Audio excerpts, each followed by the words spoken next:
Chilli powder అన్ని రకాల వంటలకు పచ్చళ్లకు సరైన chilli powder. No colour, no chemicals.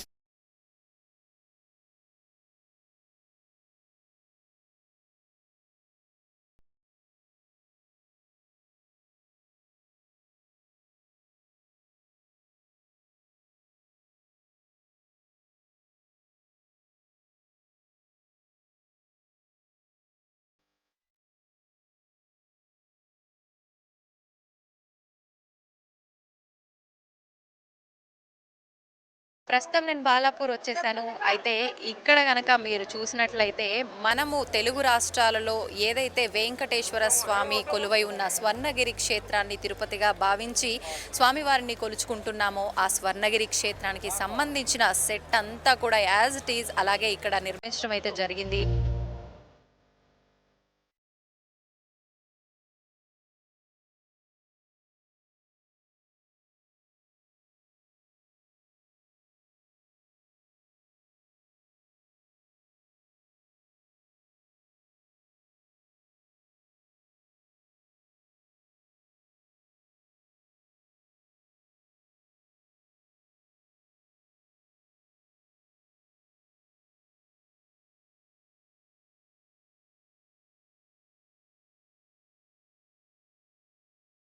మామూలుగా అసలు మనం చెప్పేంత వరకు తెలీదు. స్వర్ణగిరికి వెళ్ళామేమో అనుకుంటారు చాలామంది. కానీ మనం బాలాపూర్ వచ్చామని చెప్పి ఎవ్వరికీ అనిపించదు.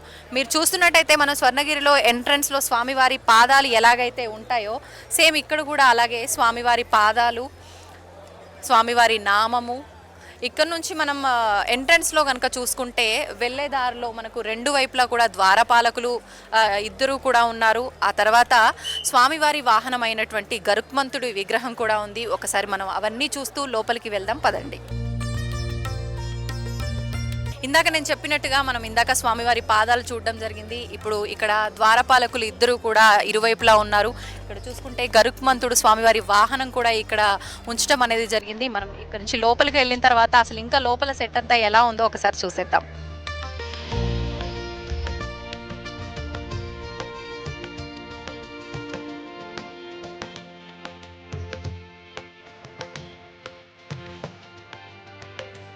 నిజంగా అండి. అసలు నాకే అనిపిస్తోంది. నేను ప్రత్యక్షంగా బాలాపూర్ వచ్చానని నాకు ఒక క్లారిటీ ఉన్నప్పటికీ, లేదు నేను నిజంగా స్వర్ణగిరికెళ్ళానా, బాలాపూర్ ఎళ్ళానా అని చెప్పి.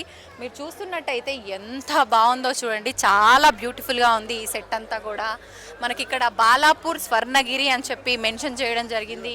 మనకు సేమ్ యాజ్ ఇట్ ఈజ్ స్వర్ణగిరిలో జలనారాయణుడి విగ్రహం ఏ రకంగా అయితే నీళ్ళలో ప్రతిష్ఠించబడి ఉందో, సేమ్ ఇక్కడ కూడా అలాగే జలనారాయణుడి విగ్రహము అమ్మవారు స్వామివారు సేద తీరుతుంటే అమ్మవారు పాదాలు నొక్కుతున్నట్టుగా ఈ చిత్రం అయితే మనకి ఇక్కడ చాలా కనువిందుగా కనిపిస్తోంది. యాజ్ ఇట్ ఈజ్ మనం స్వర్ణగిరిలో ఎలా ఉందో అలానే మీరు చూస్తున్నట్లయితే ఇలా మనం లోపలికి వెళ్ళి స్వామివారు ఏ రకంగా ఉన్నారో ఈసారి మనకి ఏ రకంగా దర్శనం ఇస్తున్నారో చూసేద్దాం.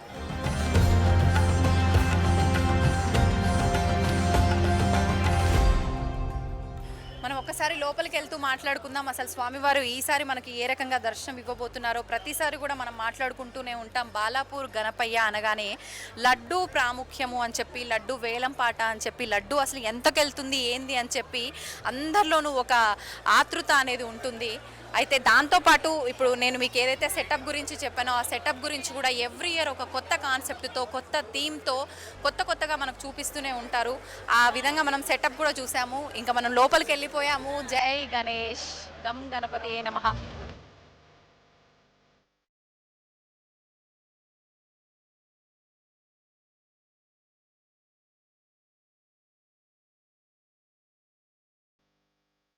స్వామివారి దగ్గరకు వచ్చేసాము. చూడండి స్వామివారు కూడా ఈసారి చాలా ఆకర్షణీయంగా కన్నుల విందుగా కనిపిస్తున్నారు.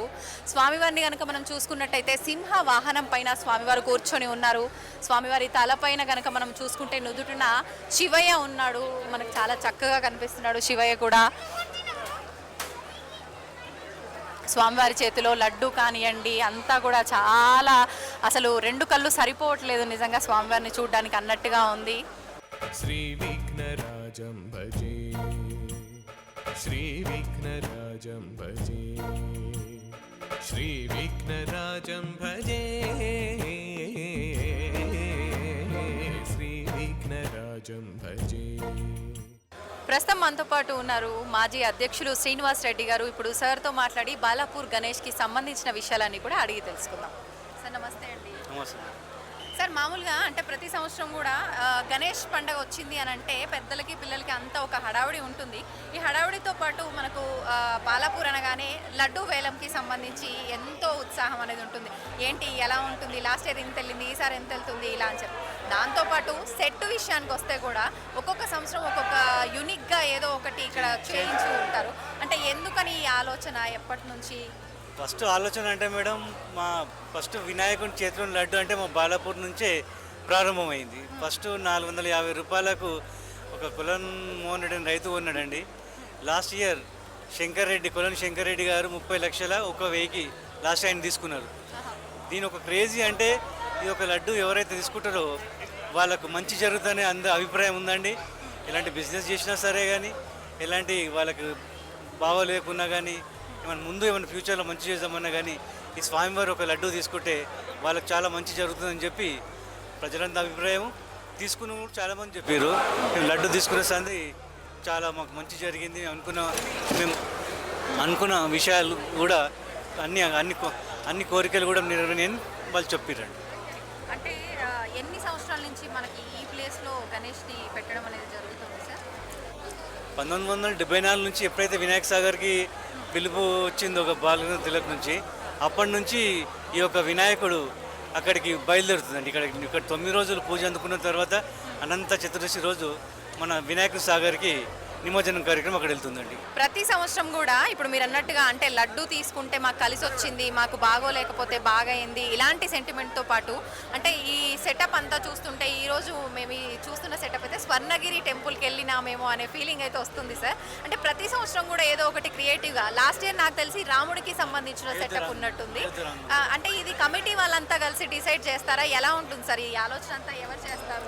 ఒక 2 months బిఫోర్ కమిటీ మెంబర్లను కూర్చున్న తర్వాత లాస్ట్ ఇయర్ అయోధ్య రామ మందిరం టెంపుల్ ఇలా నమూనా అయితే వేసినాము. ఈ సంవత్సరం ఏం వేద్దామని నిర్ణయించినాం. అందరూ చాలామంది ఈసారి మన భువనగిరి దగ్గర ఉన్న మన స్వర్ణగిరి వెంకటేశ్వర స్వామి టెంపుల్ వేస్తే చాలా బాగుంటుంది, పోయిన వాళ్ళైనా చాలామంది చెప్పారు. అందుకే కమిటీ నిర్ణయించింది. ఆ ప్రకారమే ఈ సంవత్సరం మన స్వర్ణగిరి టెంపుల్ ఈ ఒక నమూనా స్వామివారి టెంపుల్ నిర్ణయించారు. నిజంగా అంటే చూస్తుంటే సెట్ ఇది అనిపించట్లేదు సార్, నిజంగా టెంపుల్ కట్టడమే జరిగింది ఇక్కడ అన్నట్టుగా అనిపిస్తుంది. ఎన్ని రోజులు పట్టింది సార్ ఈ సెటప్ అంతా? ఫస్ట్ ఇవి ఏవైతే డెకరేషన్ సామాన్లు ఇంచుమించు ఒక 2 months నుంచి స్టార్ట్ అయింది. ఈ సెట్టింగ్ మాత్రం 20 రోజుల నుంచి సుధాకర్ రెడ్డి గారు ఆయన తీవ్ర ప్రయత్నం చేసి, ఒకసారి ఏమో ఎండలు బాగా వస్తున్నాయి, 2-3 days నుంచి వానలు స్టార్ట్ అయినాయి. ఎన్ని ఆటంకాలు కలిగినా కానీ భగవంతుని ఆ కృప వల్ల ఈ యొక్క కార్యక్రమం, ఈ యొక్క గుడి ఎంత మంచి నిర్మించారంటే ఆ భగవంతుని ఆశీస్సులు ఉన్నాయి కాబట్టి ఇలాంటి గుళ్ళు సంవత్సరానికి ఒకసారి మేము కట్టగలుగుతున్నాం. ఆ స్వామి ఆశీస్సులు ఎల్లవేళ మాకు ఉండాలని ఆ భగవంతుని కోరుకుంటున్నాం. సార్ గత సంవత్సరం నిమజ్జనం వరకు నవరాత్రుల్లో ఎంతమంది పబ్లిక్ రావడం జరిగింది, ఈసారి మీ అంచనా ఎంతవరకు?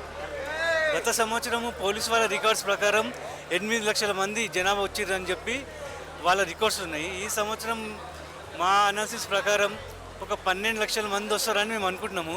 అంతకంటే అధిగమించవచ్చు అని తెలుసుగా భగవంతుని దేవాలు ఎంతమంది వస్తారో ఎంతమంది పిలుచుకుంటాడు ఆయన.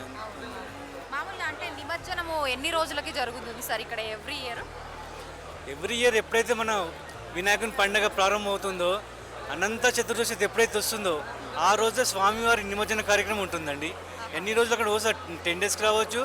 ఆ తిథి అనేది వస్తుంది, ఆ రోజు మాత్రం నిమజ్జనం చేయాలి వినాయకుడిని. అంటే అది శాస్త్ర ప్రకారంగా అలా పాటిస్తున్నారా, లేకపోతే మీరందరూ డిసైడ్ చేసుకున్నారా? అలాంటిది ఏముండదండి. ఎప్పుడైతే ఇప్పుడు భాగ్యనగర్ గణేశ వాళ్ళు ఉంటారు, వేద పండితులు ఉంటారు కదా, వాళ్ళందరూ కూర్చున్న తర్వాత ఏ రోజైతే అనంత చతుర్దశి వస్తుందో ఆ రోజు యొక్క డేట్ అనేది ఫిక్స్ చేస్తాం.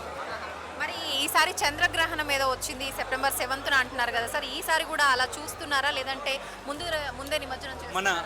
మన వినాయకుడిది మన 6 తారీఖు పొద్దున్న 5 గంటలకు స్వామివారి చివరి పూజ చేసిన తర్వాత స్వామివారికి నిమజ్జన కార్యక్రమం పెడతాం. మాది మాత్రం 6 గంటల వరకల స్వామి ఇక్కడ నుంచి బయలుదేరుతారండి. సిటీకి పోయే వరకల 1 నుంచి 2 మధ్యలో స్వామి నిమజ్జన కార్యక్రమం పూర్తవుతుంది. అయితే లడ్డు వేలం కూడా ఆ రోజే జరిగే అవకాశం ఉందా సార్? లడ్డు వేలం పాట ఎప్పుడైతే మన స్వామివారి చివరి రోజు పూజ ప్రారంభం అవుతుందో కంప్లీట్ అవుతుందో ఆ తర్వాత ఊర్లో ఒక 3 నుంచి 4 గంటలు స్వామివారి ఊరేగింపు ఉంటుంది. 10 గంటలకు బుడ్రాయి దగ్గర స్వామివారి ఒక లడ్డు వేలం పాట వేయడం జరుగుతుంది. ఇప్పుడు అంటే మనం కొన్ని ప్రదేశాల్లో చూసుకుంటే విగ్రహం అక్కడే రెడీ చేసి అక్కడే పూజలు అందుకొని నిమజ్జనానికి తీసుకెళ్తూ ఉంటారు. మరి మన బాలాపూర్ గణేష్ ఎక్కడి నుంచి తీసుకొచ్చారు ఏంటి సార్? ప్రతి సంవత్సరం మేమైతే ధూల్పేట నుంచి అయితే ఒక వినాయకుని ఆర్డర్ ఇచ్చిన తర్వాత ఒక 15 నుంచి 20 రోజుల ముందు తీసుకొస్తాం. ఆ తర్వాత ఈ యొక్క మన టెంపుల్ కార్యక్రమం అనేది ప్రారంభమవుతుంది. అంటే మీరే ముందు కాన్సెప్ట్ ఇలా ఉండాలి విగ్రహం అని చెప్పి డిజైన్ చేసి ఇస్తారా సార్? ఏ విధంగా? విగ్రహాలు అంటే చాలా చేస్తారు కానీ కొద్దిగా చేంజింగ్ చేస్తాం మేము అక్కడ పోయిన తర్వాత. అంటే కొద్దిగా మాకు కొద్దిగా చేంజ్ ఉండాలి, అన్ని విగ్రహాలు లాగా ఉంటే కొద్దిగా బాగుండదని చెప్పి 1-2 చేంజ్ చేస్తారు ఆయన మా కళాకారుడు లక్ష్మీనారాయణ. అంటే ఈసారి మనం కనుక చూసుకుంటే కింద సింహం పైన స్వామివారు కూర్చున్నట్టు, పైన స్వామివారి నుదుట శివయ్య ఉన్నట్టుగా ఉంది. ఆ కాన్సెప్ట్ ఎందుకని అలా అనుకున్నారు సార్? ఈ విగ్రహాన్ని మహారాజా విగ్రహం అంటారండి. మహారాజా గణేశుడు ఆ స్టైల్. ఓకే. అంటే గణాలకన్నిటికీ అధిపతి ఆ గణనాథుడు కాబట్టి అందరికీ రాజు అన్నట్టుగా మహారాజా అని చెప్పి తీసుకున్నారు. మహారాజా గణేశుడు అని అంటారు. ఓకే. సార్ అంటే లడ్డు వేలం ఎంత నుంచి స్టార్ట్ అవుతుంది ప్రతిసారి? అది అంటే ఎంతకు వెళ్ళిపోతుంది అనేది మనం చెప్పలేం కానీ ఎంత నుంచి స్టార్ట్ అవుతుంది ఏంటి ఆ వివరాలు? బాలాపూర్ గణేష్ తంతి నుంచి మాత్రం 1000 రూపాయల నుంచి ప్రారంభమవుతుంది. ఆ తర్వాత అంచెలుగా 30 లక్షలు, 1,000 లాస్ట్ ఇయర్ పోయింది. ఈ సంవత్సరం ఒక 3 లక్షలు పోతుందని మేము అనుకుంటున్నాం కానీ ఎంత పోతుందో అయితే అంత భగవంతునికి తెలియాలండి. అంటే గమనిస్తే సార్ నేను ఇందాక చూసినంత వరకు 24 లక్షలు, 27 లక్షలు, 30 లక్షలు అలా అంటే ఒక 3 లక్షల వ్యత్యాసంతో ప్రతి సంవత్సరం కూడా వెళ్తున్నట్టుగా అనిపించింది. అది అంటే ఏమనుకోవచ్చు సార్ అసలు దాని గురించి? ఎందుకంటే మరీ ఇప్పుడు కొనేటోళ్ళు 50 లక్షలు, కోటి రూపాయలు పెట్టి కొంటట్టుర్రు. ఇక అంత పోయిందంటే కూడా కొద్దిగా పోతుంటే ఏదైనా కానీ మంచిగా అనిపిస్తుందని మా అభిప్రాయం. Thank you sir, thank you very much. చాలా విషయాలు తెలియజేశారు. నమస్తే.